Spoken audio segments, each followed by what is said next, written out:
सरदार था, कमाल था, मिजाकश सवार था, गले लगाया मौत को, क्यों इतना बेकरार था। इस वक्त मैं कज़ाफ़ी स्टेडियम में मौजूद हूँ, जहाँ सरदार कमाल के लिए एक ताज़ियती रेफरेंस रखा गया है। सरदार कमाल जो है ना, अफसोस ये है कि बहुत जल्द चला गया। सरदार कमाल एक बड़ा खूबसूरत एक हीरा आदमी था। वो मोहब्बतें बांटने वाला शख्स था। पाकिस्तान के लेजेंड अदाकार मोहसिन गिलानी साहब मौजूद हैं। इनसे जानते हैं कि ये जो है सरदार कमाल साहब के लिए क्या अल्फाज बताते हैं और किस तरह उनको याद करते हैं। अस्सलाम वालेकुम। वालेकुम अस्सलाम। तमाम देखने वालों को अस्सलाम वालेकुम। सरदार कमाल को मैं 40 साल से जानता हूँ। उसके पास अगर कुछ है तो वो 4 दोस्तों को खिला के खुश होता था। जब वो अच्छे हालात में आया तो कहीं से भी कोई आर्टिस्ट आता जिसके पास रिहाइश की जगह नहीं होती थी तो वो भी सरदार कमाल के पास आके ठहरता था।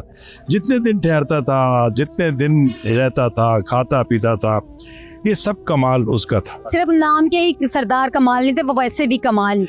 वो मोहब्बतें बांटने वाला शख्स था। और यूँ समझ लीजिए कि वो कहते हैं ना कि एक बाप ख़त्म हो गया या किसी चीज़ का दुख हुआ तो वो मैं जान सकता हूँ। मैं कराची में था, मैं यहाँ नहीं था, कि एक एक लम्हा कैसे गुज़रा और वो याद आता है। जो शख्स अपनी अच्छी बातें, अच्छी यादें छोड़ जाता है तो मैं ये कहता हूँ उसकी अच्छी बातें, अच्छी यादें हमेशा याद रखो। सरदार कमाल एक्टर भी कमाल के थे और इंसान भी कमाल में थे। स्टेज पे भी काम करना और फिल्म में भी काम करना बहुत फ़र्क है इसमें, लेकिन वो उनमें पावर थी कि वो फिल्म में भी क्या अपना किरदार निभाए और स्टेज पे भी निभाए और टीवी पे भी निभाए। बहुत कम एक्टर्स होते हैं जो अपने आप को ये मल्टी डायमेंशनल प्रूव करते हैं, तो वो ऐसे थे। सरदार था, कमाल था, मिजाकश सवार था, गले लगाया मौत को, क्यों इतना बेकरार था। वो फन में था गुंदा हुआ, रचा हुआ, फला हुआ, निगार खानाए जहां में एक शाहकार था। तो मैं सरदार कमाल साहब को खराज तहसीन पेश करता हूँ और दुआ करता हूँ कि अल्लाह करीम उन्हें अपनी जवार रहमत में जगह अता फरमाए। सरदार कमाल जो है ना, अफसोस ये है कि बहुत जल्द चला गया। ये फनकार प्लेयर जो होते हैं ये अल्लाह की तरफ से आते हैं और ये अल्लाह का ही काम करते हैं, लोगों को खुश करते हैं और अपनी मुसीबतों दुख को उन पर वो ये कदम रखते हुए छुपा के ये आगे बढ़ते हैं। कभी अपना अंदर का दुख किसी को बताते नहीं, लेकिन ये बहुत ही प्यारा था, बहुत ही डिसेंट था।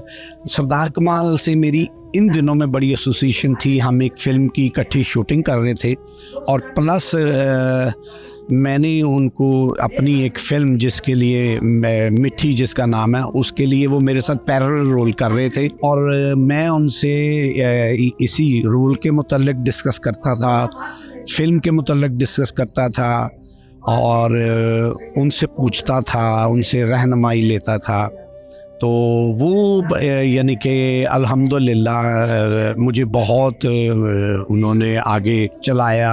कितना टाइम उनके साथ गुजरा? ऐसे तो पूरी लाइफ जब से वो आया वो हमारे साथ ही, हमने बहुत काम किया, बहुत ज़्यादा, लेकिन एक ही वेन्यू पे, एक ही जगह पे हमने तकरीबन 16-17 साल काम किया, जिसका नाम है तमासील। तो सरदार कमाल एक बड़ा खूबसूरत, एक बड़ा हसीन, एक हीरा आदमी था और वो ऐसा था तो उसका जनाजा इतना बड़ा हुआ।